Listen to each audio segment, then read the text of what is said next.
Supreme court में प्रत्येक मामले में अपील नहीं होती। जी हाँ, ये सही है कि सुप्रीम कोर्ट में प्रत्येक मामले में अपील नहीं होती।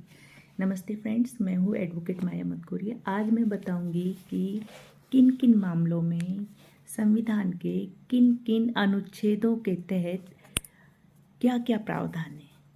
तो सबसे पहले सुनिए कि एक सज्जन ने मुझे भेजा है कि क्या सुप्रीम कोर्ट में हर मामले में अपील होती है। तो नहीं होती, ये मैंने पहले बता दिया है।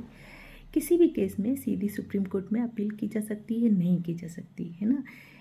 भारत का संविधान और कानून बताते हैं कि किन किन मामलों में किस प्रकार से और किस प्रक्रिया में सुप्रीम कोर्ट में अपील की जा सकती है। आइए मैं इसे आपको सरल भाषा में बताती हूँ। सबसे पहले आप संविधान के अनुच्छेद 132 में जो वैधानिक मामलों में अपील है, यदि किसी उच्च न्यायालय के निर्णय में संविधान की व्याख्या से जुड़ा महत्वपूर्ण प्रश्न हो और उच्च न्यायालय प्रमाण पत्र या सर्टिफिकेट दे तो सुप्रीम कोर्ट में अपील की जा सकती है ना। ये अनुच्छेद 132 में विशेष प्रावधान है। अब है अनुच्छेद 133 में दीवानी मामलों में अपील। किस तरह से होगा, देखिए। यदि उच्च न्यायालय यह प्रमाणित करे कि मामलों में ऐसा महत्वपूर्ण विधिक प्रश्न है जिसका निर्णय सर्वोच्च न्यायालय द्वारा किया जाना आवश्यक है, तो अपील की जा सकती है। माफ कीजिएगा। अनुच्छेद 134 आपराधिक या क्रिमिनल मामलों में अपील। कुछ गंभीर आपराधिक मामलों में जैसे मृत्युदंड या अन्य विशेष परिस्थितियों में संविधान अपील करने का अधिकार देता है। कुछ गंभीर आपराधिक मामलों जैसे मृत्यु या अन्य विशेष परिस्थितियों में संविधान अपील करने का अधिकार देता है, ये मैंने बताया आपको। फिर है अनुच्छेद 134A सर्टिफिकेट। यह है अनुच्छेद बताता है कि उच्च न्यायालय कब और कैसे अपील के लिए प्रमाण पत्र या सर्टिफिकेट ऑफ फिटनेस जारी करेगा। अनुच्छेद 136 आप लोगों ने सुना होगा, SLP यानी स्पेशल लीव पिटिशन। सबसे महत्वपूर्ण ये प्रावधान है कि यदि किसी व्यक्ति को लगता है कि उसके साथ गंभीर कानूनी अन्याय हुआ है तो वह सुप्रीम कोर्ट से विशेष अनुमति मांग सकता है। ध्यान रहे, स्पेशल लीव पिटिशन स्वीकार करना या न करना पूरी तरह सुप्रीम कोर्ट के विवेक पर निर्भर करता है। यह स्वतः मिलने वाला अधिकार नहीं है। अब देखिए, अपील जो आप लोग करते हैं, अपील करने में कौन कौन से डॉक्यूमेंट लगेंगे या किस तरह से प्रक्रिया होती है। देखिए, सबसे पहले उच्च न्यायालय का अंतिम आदेश या निर्णय प्राप्त करें। उसके बाद यदि आवश्यक हो तो उच्च न्यायालय से सर्टिफिकेट ऑफ फिटनेस प्राप्त करें जहां लागू हो। तीसरा, यदि सर्टिफिकेट नहीं है तो अनुच्छेद 136 के तहत SLP दायर की जा सकती है। चौथा पॉइंट है, सुप्रीम कोर्ट में याचिका निर्धारित प्रारूप में दाखिल की जा सकती है। पांचवा पॉइंट है, इसके साथ आदेश की प्रमाणित प्रति, आवश्यक दस्तावेज, हलफनामा जिन्हें एफिडेविट कहते हैं, वकालतनामा तथा अन्य आवश्यक कागजात लगाए जाते हैं। रजिस्ट्री द्वारा जांच के बाद मामला सूचीबद्ध होता है। प्रारंभिक सुनवाई में न्यायालय तय करता है कि अपील या SLP स्वीकार की जाए या नहीं। ये कोर्ट का विवेकाधिकार है। यदि स्वीकार हो जाती है तो आगे नियमित सुनवाई होगी और अंतिम निर्णय दिया जाएगा। समय सीमा क्या है, देखिए। प्रत्येक कानून में अलग अलग समय सीमा का उल्लेख किया गया है। समय सीमा मामले के प्रकार और लागू कानून पर निर्भर करती है, इसलिए अपील दायर करने से पहले लागू अधिनियम और वर्तमान सीमा अवधि की जांच आवश्यक है। महत्वपूर्ण बातें कुछ हैं। हर हाई कोर्ट के फैसले के विरुद्ध स्वतः सुप्रीम कोर्ट में अपील नहीं होती। कई मामलों में पहले उच्च न्यायालय का प्रमाण पत्र आवश्यक होता है। SLP कोई नियमित अपील नहीं बल्कि विशेष विवेकाधीन उपाय है। सुप्रीम कोर्ट केवल उन मामलों में हस्तक्षेप करता है जहां महत्वपूर्ण कानूनी प्रश्न, गंभीर न्यायिक त्रुटि या न्याय के हित का प्रश्न हो। सुप्रीम कोर्ट देश की सर्वोच्च अदालत है। वहां अपील करना केवल असंतोष व्यक्त करने का माध्यम नहीं बल्कि संविधान और कानून द्वारा निर्धारित प्रक्रिया का पालन करना होता है। इसलिए किसी भी अपील से पहले संबंधित संवैधानिक प्रावधानों और विधिक प्रक्रिया को समझना अत्यधिक आवश्यक होता है।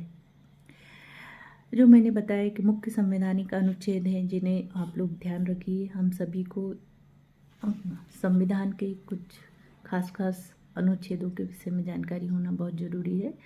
अनुच्छेद 132 में जैसे मैंने बताया संवैधानिक मामलों में अपील होती है। अनुच्छेद 133 में दीवानी मामलों में अपील होती है। अनुच्छेद 134 में आपराधिक मामलों में अपील होती है। अनुच्छेद 134A में सर्टिफिकेट ऑफ फिटनेस जारी किया जाता है। अनुच्छेद 136 में विशेष अनुमति याचिका या स्पेशल लीव पिटीशन या SLP कहते हैं जिसे वो लागू होती है। अनुच्छेद 141 में सुप्रीम कोर्ट द्वारा घोषित विधि सभी न्यायालयों पर बाध्यकारी होती है, यानी सभी न्यायालयों को मानना ही पड़ता है ना। अगर जो विधि सुप्रीम कोर्ट ने बता दी है लागू की आज से ये नियम लागू होता है तो संबंधित जितने भी न्यायालय हैं देश भर के सभी को मानना बहुत जरूरी होता है।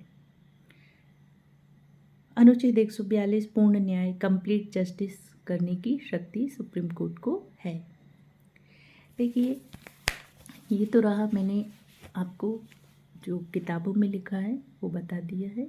किताबों में आप सब पढ़ सकते हैं, समझ सकते हैं। इसे मैंने बहुत ही सरल भाषा में बताया है कि प्रत्येक मामलों में अपील नहीं होती, कुछ मामलों में अपील होती है और उनको एक विशेष प्रारूप में वकील के माध्यम से अपील में जाते हैं। कुछ लोग डायरेक्ट भी अपील में याचिका दायर कर सकते हैं। जो हम अपने मूल अधिकार होते हैं उसके तहत अपील आप कर सकते हैं। रिट भी लगाते हैं, जिसे कहते हैं रिट भी लगाते हैं। अपील होते हैं सिविल मामलों में, क्रिमिनल मामलों में, और जो रिट लगाते हैं वो किसी चीज़ की जानकारी के लिए, अपने अधिकारों के लिए, या किसी आपके साथ कुछ अन्याय हुआ है उसके विषय में डायरेक्ट अपील में भी जा सकते हैं न्याय के लिए। आज के लिए इतना ही। यदि मेरा वीडियो अच्छा लगे तो फॉलो कीजिए, लाइक कीजिए, कमेंट कीजिए, प्रश्न पूछिए।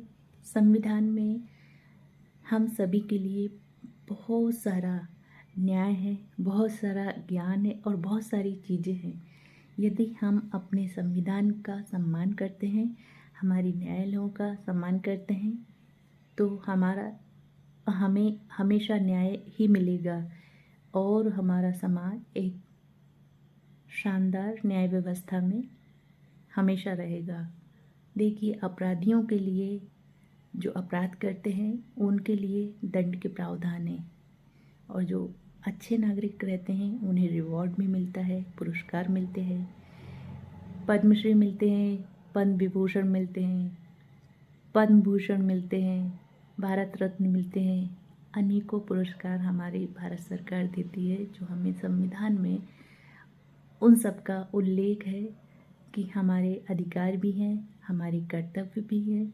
एक अच्छे नागरिक के होने के नाते हमें अपने अधिकार, यदि हमेशा अपने अधिकारों का पालन करना है, अधिकारों को चाहिए तो हमें हमारे कुछ कर्तव्य भी हैं, हमारी खुद के प्रति, समाज के प्रति, देश के प्रति।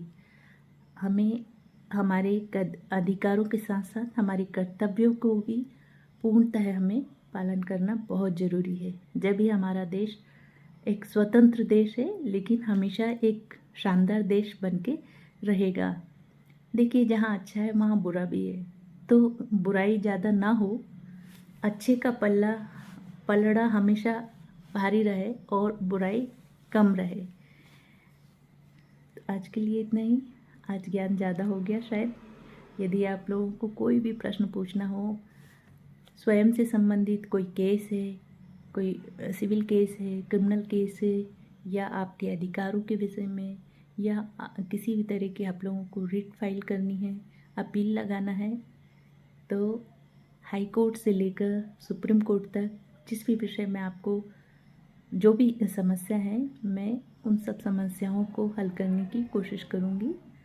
आप लोग कोई भी प्रश्न पूछ सकते हैं, उनका उत्तर देने की कोशिश करूँगी। आज के लिए इतना ही। आप सभी का बहुत बहुत धन्यवाद। शुभ रात्रि। आप लोग अपना बहुत ध्यान रखिए, खुश रहिए।